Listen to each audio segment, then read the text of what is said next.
Вот, и мне захотелось его починить. Дело в том, что сломалась чаша, как видите. Клеить я ее не стал, потому как это не гигиенично и не так надежно. Я взял горячее шило и прошил ее по периметру. Вот видите, по периметру прошил.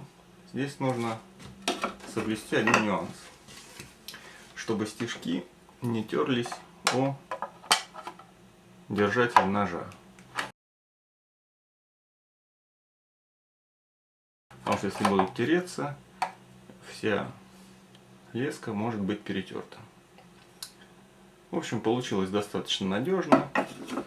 Леску я использовал та, что была под рукой. Возможно, можно взять потоньше. Вот такая вот лесочка у нас. Сейчас я вам продемонстрирую, что получилось.